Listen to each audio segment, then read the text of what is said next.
bringing news that matters to you. You're watching the Bahamas Tonight Northern Edition.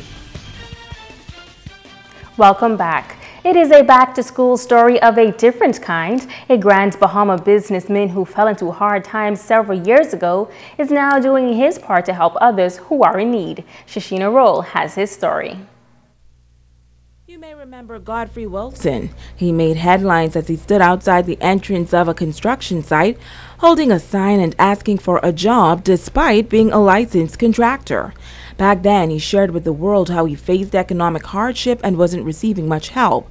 But now, some 4 years later, Wilson is giving back in a big way.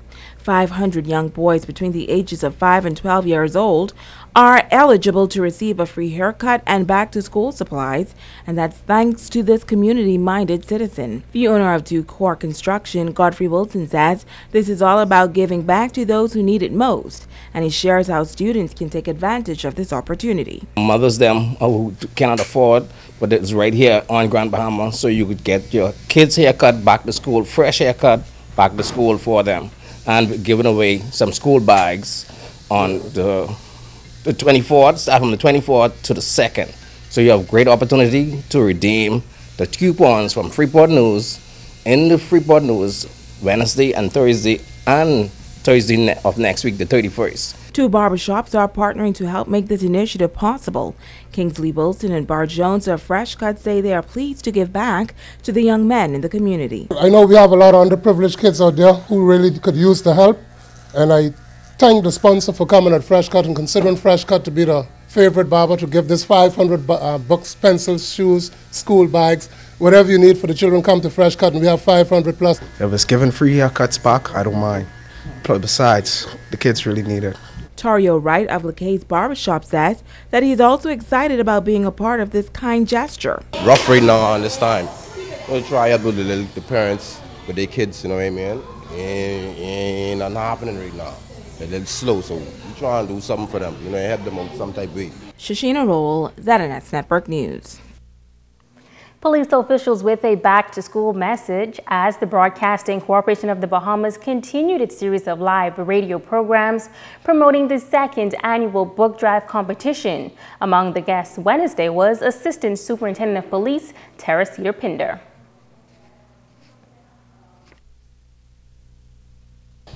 The Royal Bahamas Police Force takes pleasure in partnering with Divine Lady and ZNS in this back-to-school initiative.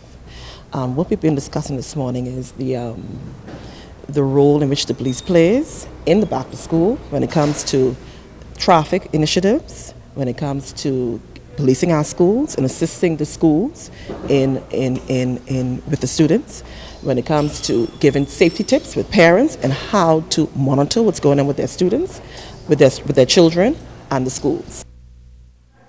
Now, sponsorship is vital for such an initiative, and teaming up with ZNS for such a worthwhile cause is Pat's Uniform. Store manager Desire Sand says it was their privilege to be a part of such an awesome initiative. Radio announcer Vanessa Clark explains where and how you can donate books that you are no longer using and what you can do if your child is in need of books before heading back to school.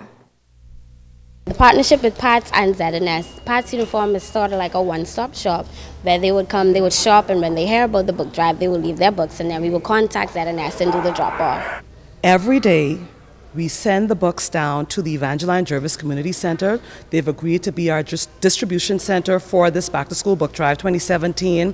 If you want to collect books, if you want to check out and see if they have the books that you need, the books will be right there after the book drive every single day. On Saturday, we have the Jamboree. We'll be collecting books as well. Same thing applies. We're going to send the books down to the Evangeline Jervis Community Center. So if you want to donate books, take them there. If you want to bring your book list and check your books, check and see what books we have, bring your book list down to the Evangeline Jervis Community Center. It's going to be right there. And now it is time to Ask the Doctor.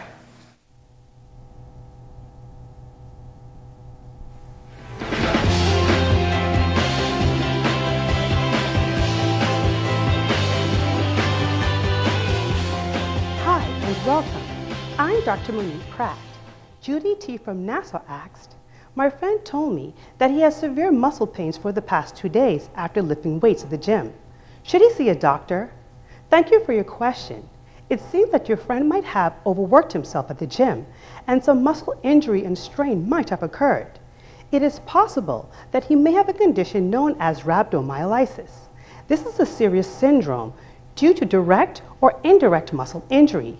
It results from the death of muscle fibers and release of contents into the bloodstream, which can lead to complications. There are many causes for rhabdomyolysis, some of which include the use of alcohol or illegal drugs like cocaine, extreme muscle strain, especially in someone who is an untrained athlete, severe burns, crush injury, or bad fall, medications like statins, which are used to lower cholesterol, and seizures. So to answer your question, Judy, I recommend that he is seen by a doctor immediately, especially if he feels dehydrated, has red or brown urine, or has stopped producing urine. With prompt treatment, he can experience a full recovery. But if treatment is delayed, he may be at a risk of serious complications, including kidney failure. I'm Dr. Monique Pratt, and this has been Ask the Doctor. Stay with us. Talia Hall is up next with a check on sports.